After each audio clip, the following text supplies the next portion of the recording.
Well, thank you for inviting me. I guess the general public is tired already, and there needs to be a way to entertain the public. I'm not sure I will succeed, but I'll try. So the Warsaw University has just published the third volume of the study Poles in Belarus, and I was honored by, when Tadeusz Gawin invited me to take part in the fourth volume. In my turn, I asked Yuri Draka-Hrust of Radio Liberty to co-author my contribution, and our joint chapter is going to be published later this year, actually in Polish. The reason I turned to Yuri is because he published an article, Demographic Portrait of Belarusian Poles. As for me, personally, I took guidance from my sabbatical semester in Minsk in the fall of 2016. It is then that I visited Voronova, the most Polish district of Belarus, wherein self-identified Poles accounted for 81% of the population, according to the previous census of 2009. And I also had an informative conversation at the secondary school number 36 in Grodno, with Polish as the language of instruction, and at the two unions of Poles, including the official one and the unofficial one, that Belarusian authorities do not recognize but tolerate, allowing them to even host high-level authorities from Warsaw. In addition, I tapped into multiple sources, including the book with the peculiar title, Kto niszczy polskość na Białorusi? Who undermines Polishness in Belarus? Our conclusion, and I will actually begin with the conclusion, our conclusion boils down to two major points. First, the Polish community in Belarus, consisting of about 300,000 people, or at least as of 2009, and largely residing in the former Wileński Krai, now cut across by the border between Belarus and Lithuania, will continue to shrink. This has been the trend characteristic for the entire post-war period, and there is nothing on the horizon that can possibly arrest this trend. Second, the theory according to which Belarusian Poles are just Polonized Belarusians is bogus, but so is the theory that there are millions of Poles or crypto-Poles in Belarus.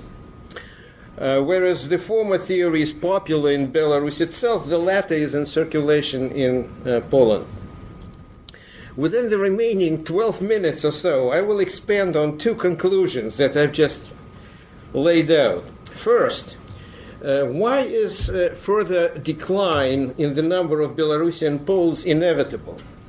Well, in the narrow demographic sense, this is due to their age composition. Only 12% of Belarusian Poles are below 16 years of age, whereas people above the retirement age threshold account for 30%. While the age composition of Belarus's entire population doesn't bode well either, as it also shows aging, it's not as extreme as in the Polish community. Now, mixed marriages and implicit homogenization pressures typical for ethnically uniform countries are additional factors, and a sort of a mirror reflection of homogenization pressures in Poland itself, one of the most ethnically uniform countries in the entire world.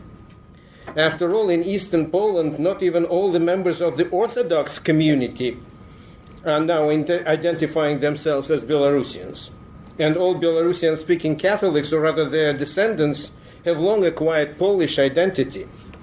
I very well remember how in 1976, during my first visit to Poland, I met a girl in Białystok who was born and raised in Siemiatycze, and how she exhibited pride in not talking the way her parents do. So the process that is underway among Belarusian Catholics in Belarus itself is kind of symmetrical. Many of them could claim Polish heritage, but ever increasingly identify as Belarusians. In fact, in Belarus, homogenization is several steps behind that in Poland, but seems to have the same nature. It does not seem that in either case, overt discrimination against the minorities is the root cause of the process. But prejudice is more than sufficient. As a peculiar reflection of that prejudice, suffice it to recall that back in 2006, Svetlana Alexievich, who would become a Nobel Prize laureate 9 years later, observed in her interview to Radio Liberty that Alexander Milinkevich, who at that time ran for president, would not gain much popularity in Belarus because his manners come across to people as too Polish.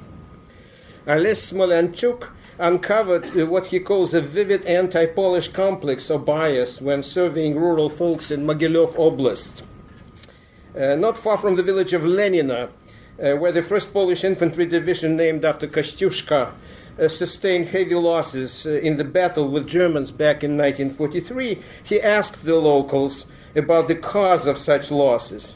Multiple responses were offered, including that the Polish soldiers fought heroically side by side with the Red Army, but that was the least frequent response. Much more frequent were responses like Poles tried to side with Germans and came under fire from both sides, or Poles sided with Germans to begin with. So much for tolerance, magnanimity, and common historical memory. Now, in the past, significant fluctuations in the recorded number of Poles in what is now the Republic of Belarus did take place. But that happened on a demographic basis quite different from that of today, and also under different political jurisdictions. The latter, different political jurisdictions, is a particularly powerful factor when superimposed over early and therefore fragile stage of identity formation. In this particular context, it matters that Belarusian identity is a latecomer, geographically squeezed between two older nationalisms, Russian and Polish.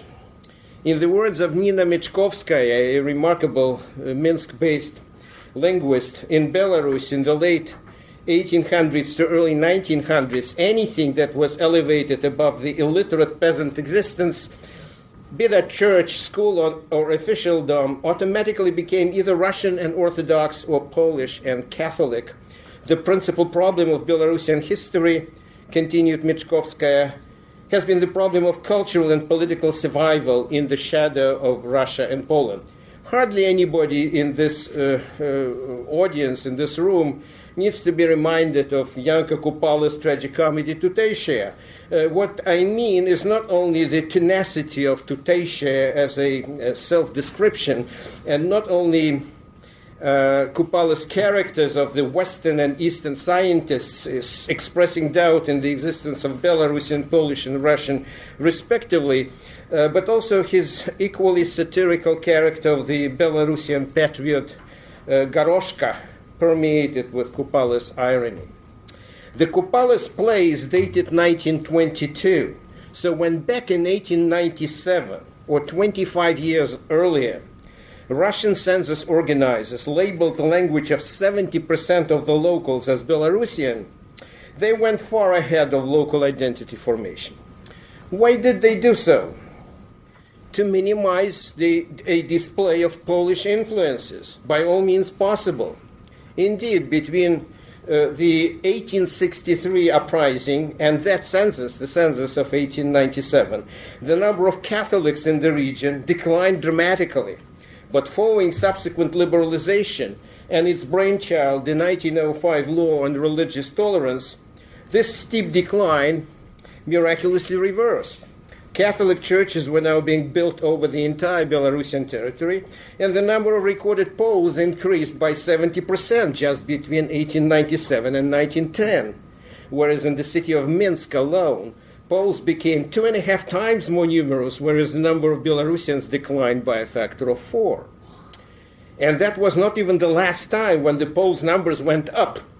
Thus, The 1931 Polish census found that 40% of the total population of what is now Western Belarus was actually Polish and only 27% Belarusian. And this was precisely in the area where the 1897 Russian census found less than 5% Poles. While it is tempting to discern state-sponsored manipulations in both cases, 1897 and 1931, these manipulations are only possible at a crossroads between well-established ethnic groups in the so-called borderland, or pogranichye, which is what Pavel Tereshkovich described so convincingly in his publications. Once again, Belarusian identity was a latecomer, and it established itself at the expense of Polish and vice versa. But if the locals responded so connivingly to the wishes of the powers that be, then the survival of a solid Polish community in the post-Soviet, in the post-war Soviet Belarus is a noteworthy phenomenon precisely because the members of that community remained local to Polish identity despite the homogenizing process, and are therefore doubly Poles, particularly if we adhere to a now canonical view that nation is an imagined community. Yet the theory casting Belarusian Poles as Polonized Belarusians is not only popular today, it's been around for the last 130 years. Not only does this theory see current borders as eternal ethnic frontiers, it also attaches a primordial meaning to a difference between two neighboring Slavic communities, Belarusian and Polish, as if maintaining true, not fake Polishness in what is now Belarus is like changing your DNA or a shape of your chin or forehead. And it is exactly for the same reason that a symmetrical theory or a tenacious belief that all Belarusian Catholics are Poles is bogus too. Some people make a lot out of the notion that many Belarusian Poles are Belarusian speakers. In fact, Yuri Drakakhrust found a higher share of Belarusian speakers among the Poles in Belarus than among Belarusians themselves. But first, this view neglects the fact that younger Poles are linguistically Russified just as thoroughly as Belarusians at large. Second, this is a flagrant double standard. For if you claim that Poles are actually Belarusians because they speak Belarusian, then by the same reasoning, most Belarusians are actually Russians because they speak Russian. Returning to the dynamics of the Polish community of Belarus, one needs to realize that the Republic of Belarus is no longer a no man's land squeezed between Russians and Poles, but a unitarian state with its own homogenizing pressures. Aside from this, and from the inexorably deformed or skewed age structure of the Polish community, one more factor is instrumental in its further shrinking. During my conversation at the Grodno school, number 36, I found that about 80% of its graduates, children that finish that school, enter colleges in Poland. Based on what Marek Koprowski, the author of the book Who Undermines Polishness in Belarus, found out in Volkovysk, the site of the second secondary school with Polish as the language of instruction, it is about the same there too. That young Poles from Belarus frequently go to college in Poland was also emphasized by Stanisław Karczewski, the Speaker of the Polish Parliament, when in August 2018 he participated in the celebration of the 30th anniversary of the Union of Belarusian Poles in the city of Grodno. We stake on younger people, declared Karczewski. So on the one hand, this sounded celebratory and matched the spirit of the event. Moreover, that Minsk did not prevent Polish officials from taking part in the celebration organized by this semi-legal or illegal entity. This unrecognized Union of Poles was heartwarming in and of itself. But on the other hand, to stake on younger people, to use Karczewski's own phrase, in the current demographic situation is to accelerate shrinkage of the Polish community in the Republic of Belarus. The identical effect of the so-called Karta Polaka, received by 137,000 citizens of the Republic of Belarus, is a further step in the same direction. I will stop here in hope that I have made the points that I was planning to make. Thank you.